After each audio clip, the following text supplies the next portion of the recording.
Alright, welcome to EME 6415, Courseware Design. I'm so excited to have all of you back in this course, and I think we're going to have a great semester. I have a lot of fun things planned, and I think we're going to have a really collaborative and interactive course.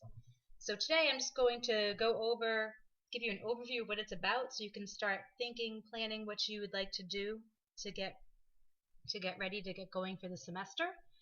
And as you can see, this is my first time teaching the course, so I am uploading the documents kind of as I go along and so forth.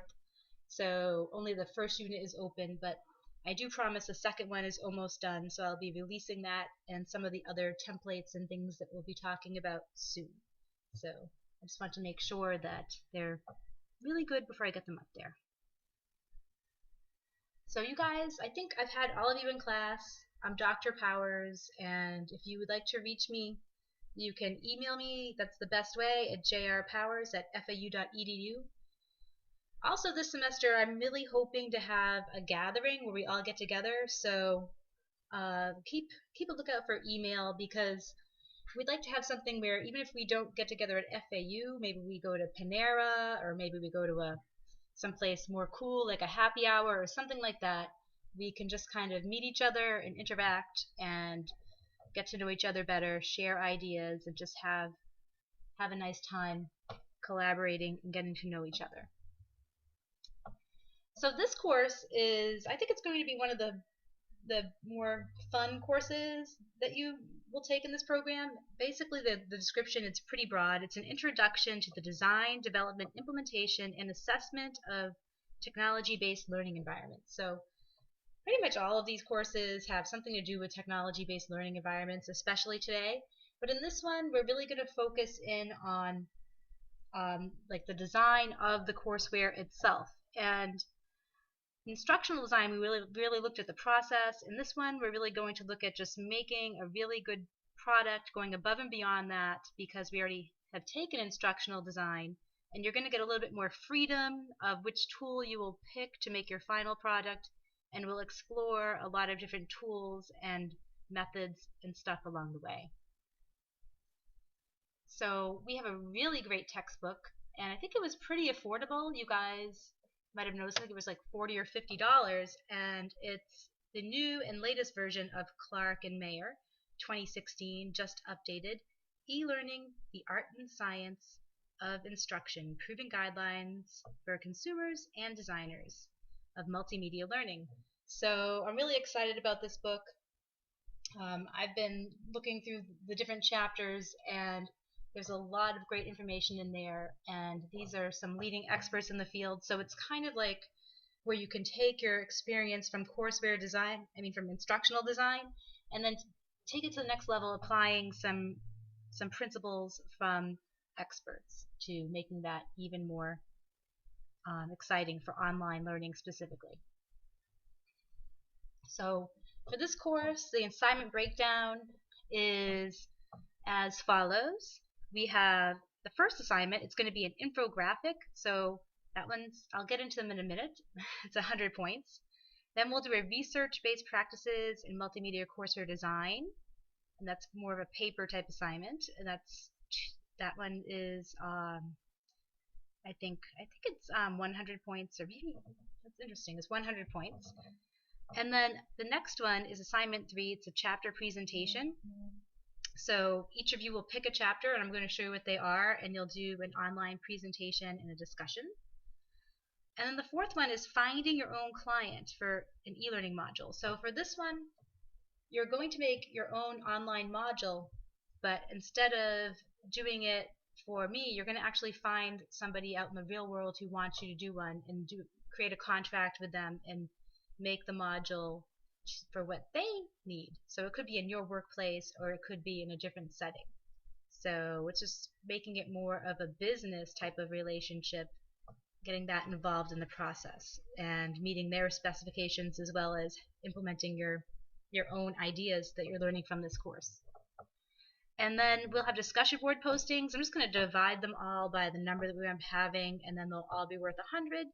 And then the collaborate sessions are 25 points. I hope that all adds up to the right amount. I can always go and fix it later if it doesn't. And if you miss the session, please send me a paragraph summarizing it after you watch it, and you can get your 25 points. Okay. So the first assignment, the infographic.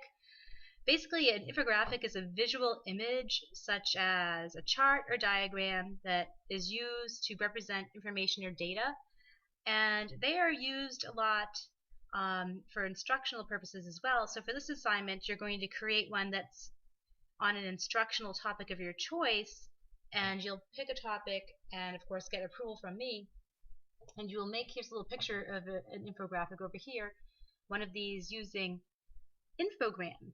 So it's an online app where you can actually design one online. You can do a free trial. Of course, if you find other apps or programs that you think you'd like to mash or include in that process, you can also do that as well.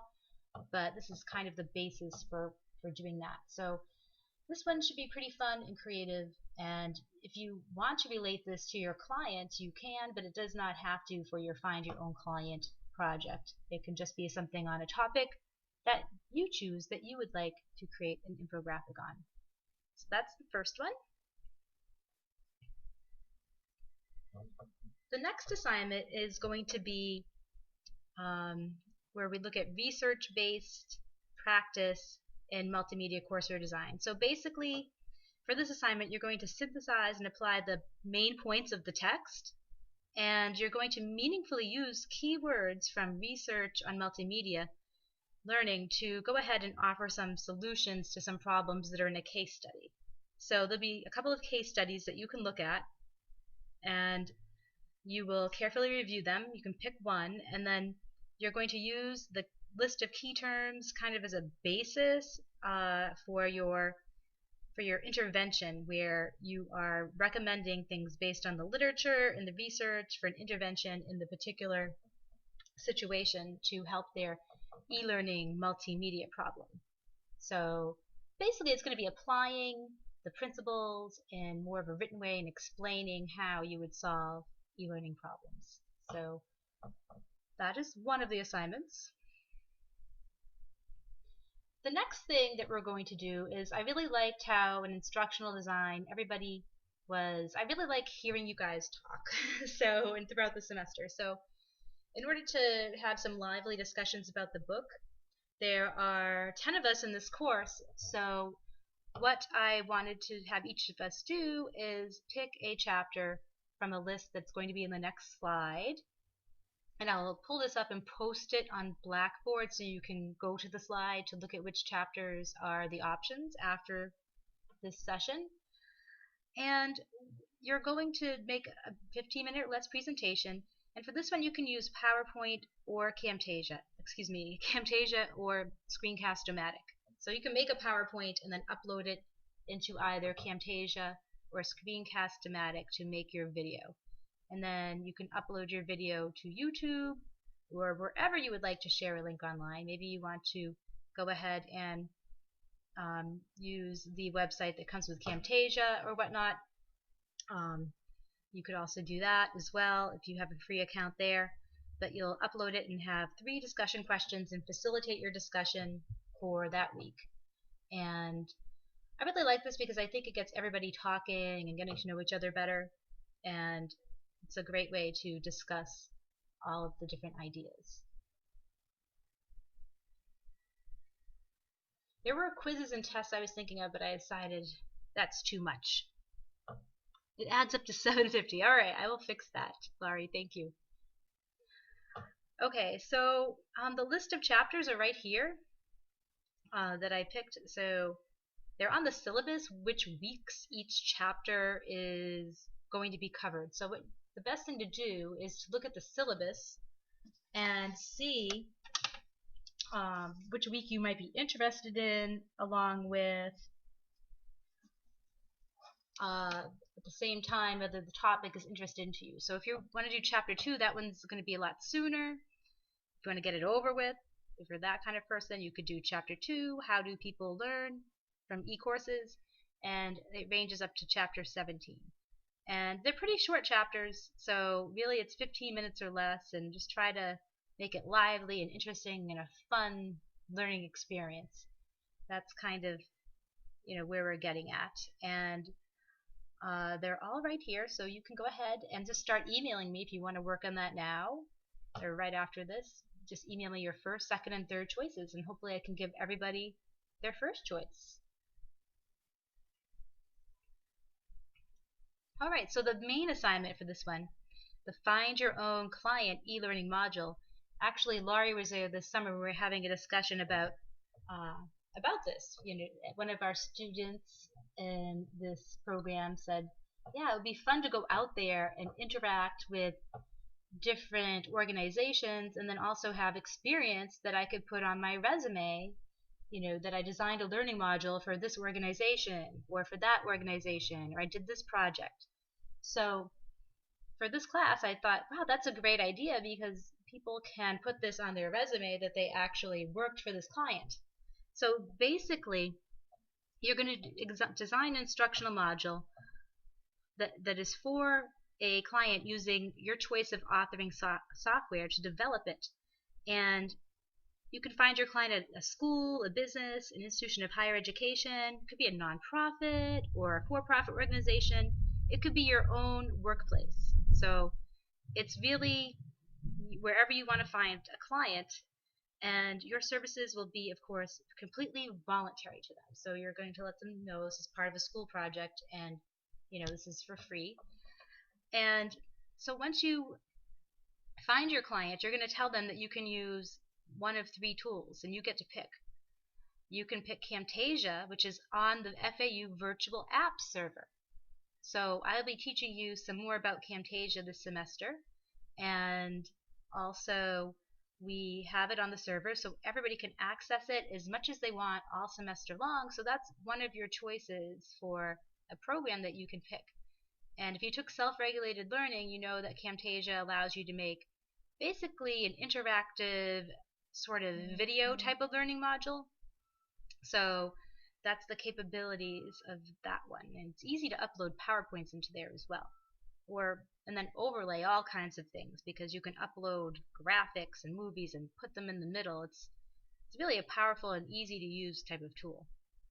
So we'll get into more about using some of these features of Camtasia as well this semester. Another tool that I'll put some videos up there on.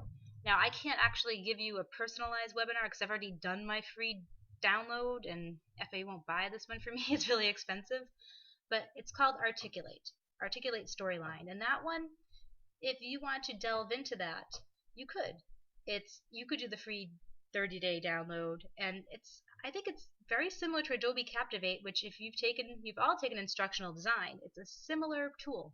Very similar. You make a PowerPoint, you upload it, and then you can add the little quizzing features and the text entry boxes and the buttons.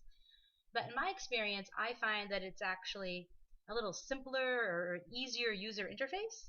So if you want to explore that one, you can, or if you have access to it where you work, that maybe you want to get more experience and design one in that. And I'll provide some tutorials that I find online to see in case you're interested in using that one.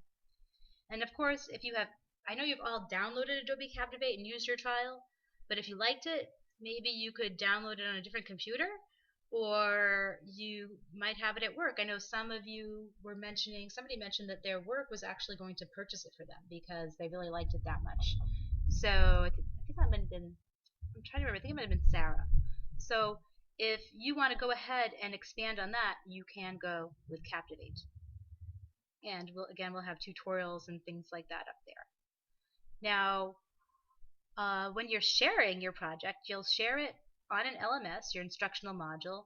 And again, this instructional module, I'll have all the details on it, but any module should really be less than 15 minutes. So that's the basic timeline. But if your client needs more than that, maybe you need to make 2 modules for them if that's a client you want to go with, or possibly even talking about pairing up with another student and making more than 1 module for a client for a larger project. That's also a possibility.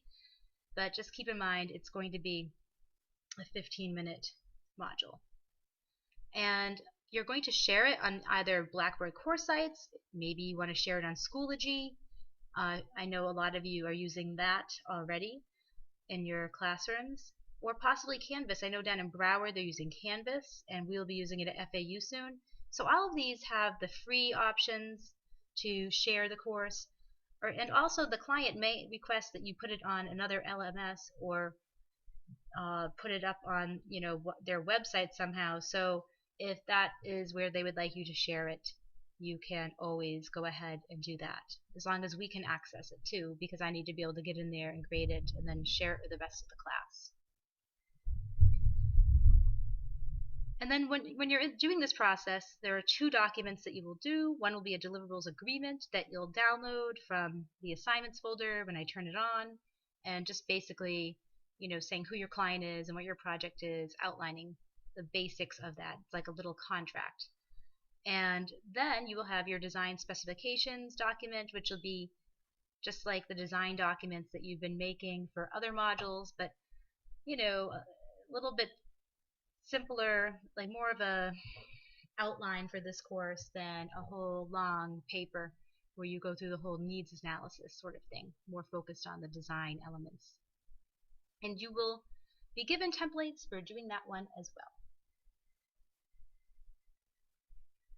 So I'm really excited about this project. What do you guys think? I'm going to go on to the next slide while you're pondering that.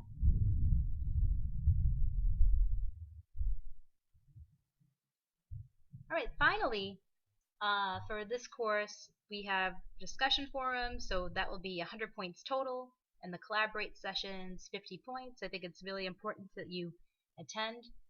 Okay, Suzanne thinks it sounds interesting, so that's great. So just to make sure that everybody is participating and attending and that sort of thing, I have set those. And so really what you have to do, you have a little bit of time to start pondering this. The way to get started is, go ahead, I know a lot of you already did it, go ahead and do your personal introduction discussion board, which is on the syllabus for this week, and read your Mayer Chapter 1, E-Learning Promise and Pitfalls. And then there are a couple of supplemental readings that I also put up there, just to kind of get you thinking about multimedia and best practices, and start thinking about who you might want for a client. Now, I know a lot of you are already working in an organization where if you're a teacher, your principal could be your client.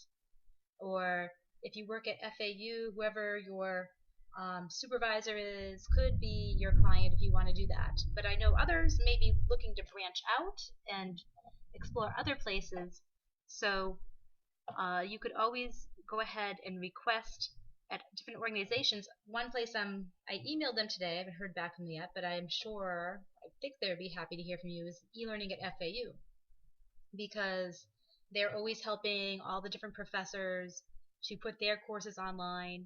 Right now they're starting to roll out Canvas, which is a new LMS. They may have a need for a learning module about some topic of Canvas. I don't know specifically, but they could be really excited if students are contacting them in the Department of E-Learning to see if they would like some assistance with a project to make a deliverable. Another place to look at could be not-for-profit organizations that really can't afford to have a learning module or instructional video of some type, but they really would like one on a topic. So a lot of times not-for-profit organizations would be thrilled to have someone come in and say, oh yeah, I would do this, for you. So even preschools or charities or anything like that, where they may have a need for anything, even if it's something about human resources or it's some type of information for parents that they want to convey. But it's up to you to figure out who you would like your client to be, something that interests you, and then I'd also think about maybe making a new contact or a connection. If you are interested in e-learning and online learning and training, I would definitely go ahead and look at FAU e-learning, Palm Beach State e-learning, Broward State e-learning, and I also used to work at Palm Beach State, so if anybody wants a little bit of help making a connection with Palm Beach State or with FAU if they're interested in going with e-learning and working with someone there, you can go ahead and shoot me an email and what your idea is, maybe your preference. You'd like to use Articulate, Camtasia, or um, Captivate, and we could help facilitate a little bit of an introduction. Okay, so I see Jessica's already thinking about using her school, which is great. That's always great to advance yourself at your place of work. When I was a teacher, I did pretty much most of my projects, I did them for my principal, and they were just so happy every time I did that. It was, a good thing for my career. So that is also a way to go. If you're happy and you want to move up and advance, you could just stick with where you work. But if you want to go out and branch out and meet new people, that's also a possibility with this assignment. So, okay, do you guys have any questions? Questions, comments, concerns?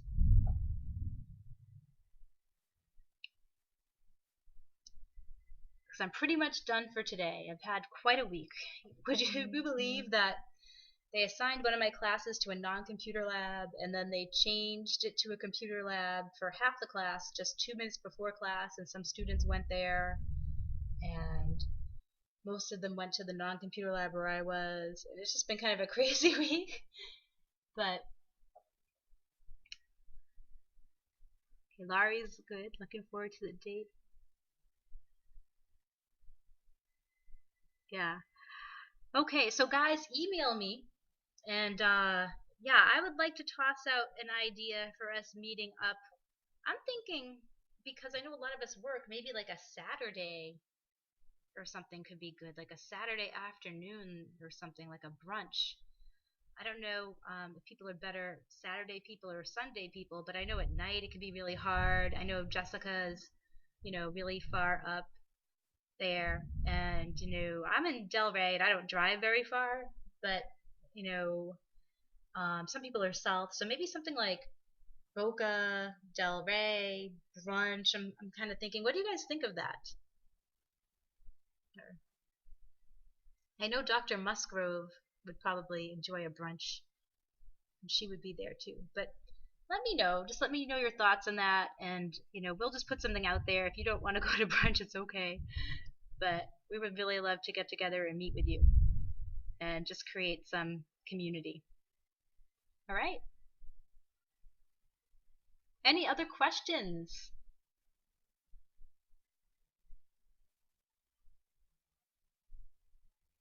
All right. Well, then, if there are no more questions, you have a good night.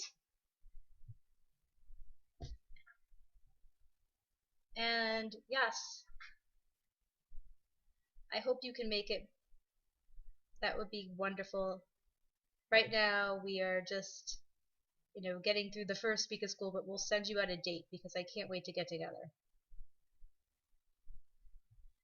All right, then. If everybody is good, have a good night.